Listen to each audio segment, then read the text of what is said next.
All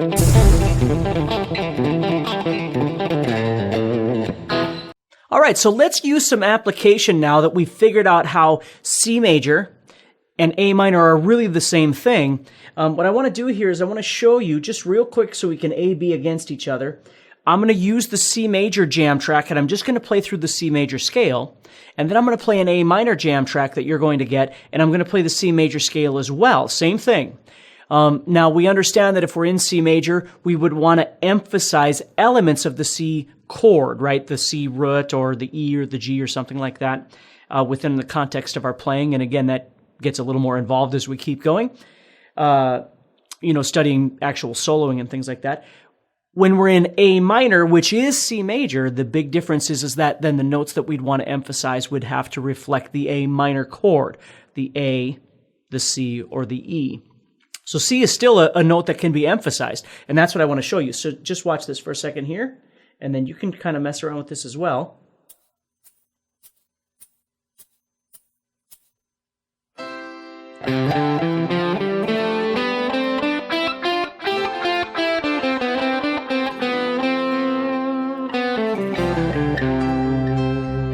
You see how all the notes obviously work over C, right?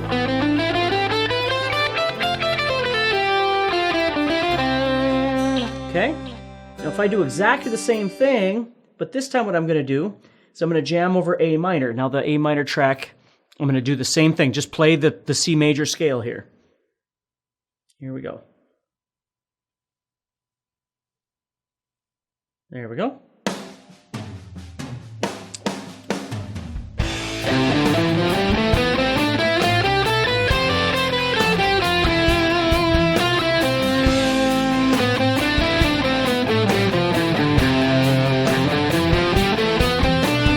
Now what I'm going to do is I'm going to do the exact same thing, but I'm going to try and kind of target my movements to accentuate the note A. Since I'm in A, since this chord progression, again, I know it can get confusing and it doesn't need to be. You're in the key of C. You have 7 notes. You have 7 chords. All we're doing is we're emphasizing the 6th chord within the key of C, which is A minor. So the chord qualities don't change, the scale doesn't change. Your approach to what you're doing is what would change, whether you're writing the rhythm or whether you're writing the solo or whatever it is you're doing. Your approach, nothing changes about the fretboard, but your approach. So now I'm going to do the same thing, and this time I'm going to try and emphasize the A's a bit more. So here we go.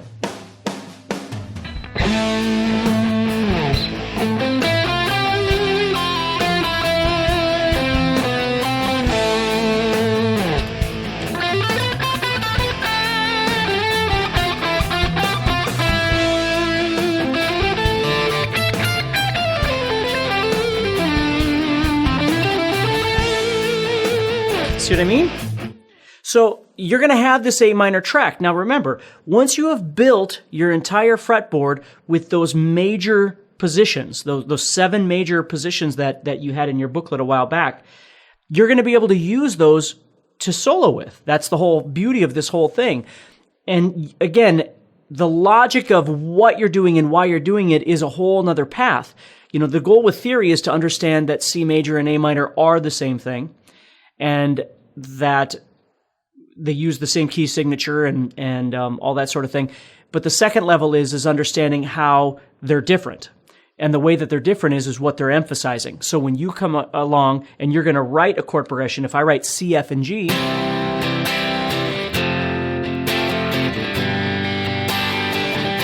it's a 1, 4, 5 in the key of C. If I do A minor, F, G,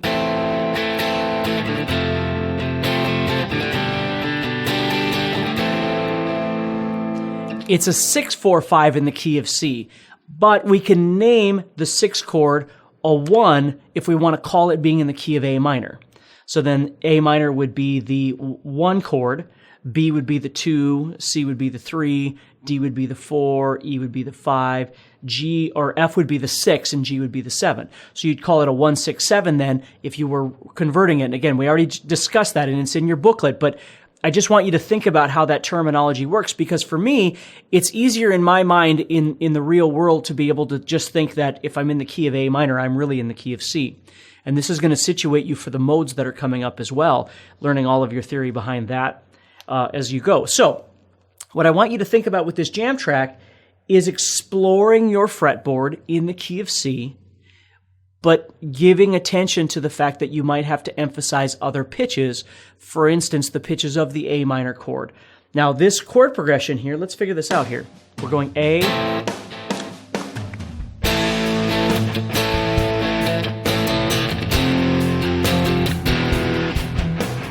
so when it starts, it's doing an A minor to an F to an E power chord, but if we wanted to be in the key of C, it would be an E minor chord. So we'd have A minor, F major, E minor. Okay? And what that is beneficial for you to know is because then you can think, well, over the A, I might emphasize A or C or E, my third, fifth, or something else if I wanted to. I could add on a sixth or a second, which is a ninth, right? We've talked about that. Over the F chord, I might emphasize the F or the A or the C or something else again. Over the E minor, I might emphasize the E or the G or the B. So if I was going to try and create a melody or create a line, a harmony line or something like that, I could do something as easy as playing in the note A, and then when F comes up, go to F, and then when E comes up, go to E, the note E, obviously, right? So if I'm going...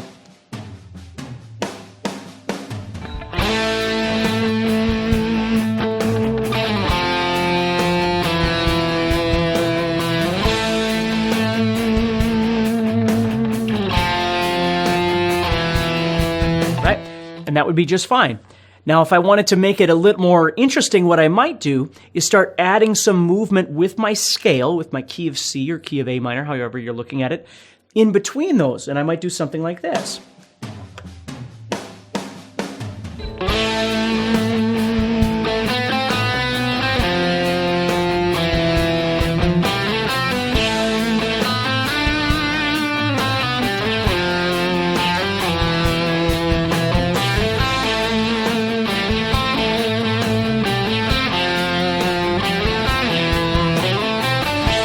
See?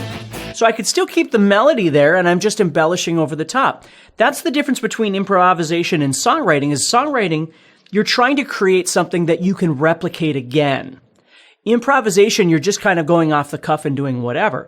So don't ever negate the importance of being able to create something. Like what I love to do, if you ever get a chance to listen to, I have a CD available by a band called Stine. Which was the singer Steve Grimmett, who is famous for Grim Reaper, and then me, of course. And there's a lot of harmony stuff that I do throughout that entire CD. And so, you know, a very easy way of creating harmonies is to take what I'm doing right now, which is playing the A and the F and the E, which is the roots. And then, for instance, you might add the third on top. So I'll play A and C at the same time. And then when the F chord comes up, I'd play F and A. And when the E chord comes up, I'd play E and G. Or if I wanted to get weird, I could play E and G sharp over that power chord, make it an E major instead of E minor. Now, that doesn't fit in the key of C, but it might sound frickin' cool, right? So if I did this, maybe the first time around, I would multi-track this, but I'd have...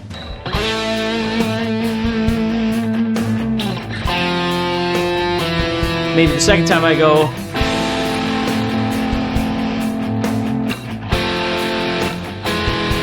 See how that sounds? Here's the minor, just to show you how that sounds.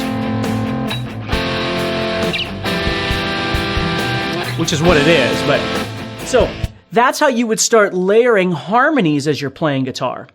You could play the root and record that, and again, because I'm recording this video, I can't record a song at the same time I'm recording a video, but I would go back and I would play the root for each one, then I might add in the third for each one, I might add in the fifth for each one, I might add in the ninth for each one, and just keep making bigger and bigger harmonies as I go.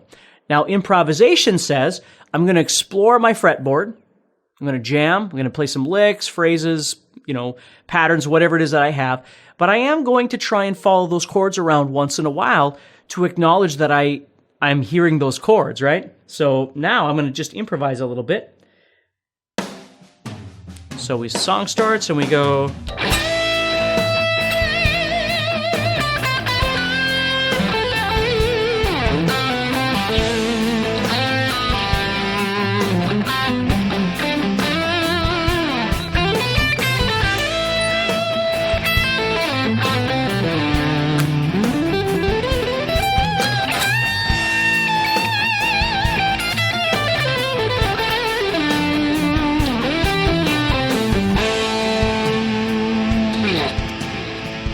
So there, again, I'm thinking more about phrasing and contrast, low, high, fast, slow, all that kind of stuff.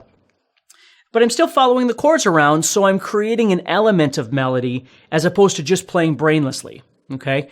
Now again, when I say brainlessly, I'm not being negative. I play brainlessly all the time. Everybody does, where you're just kind of moving around trying to come up with something. But if you can start implementing a bit of logic into that, that's how you're going to start taking your soloing to the next level. So that just gives you an example of how C major and A minor really are the same thing in terms of its visualization, its theory. It's the application that changes. So I want you to think about that and give it a try. And of course, post on Facebook if you want to, and let's chat about this stuff.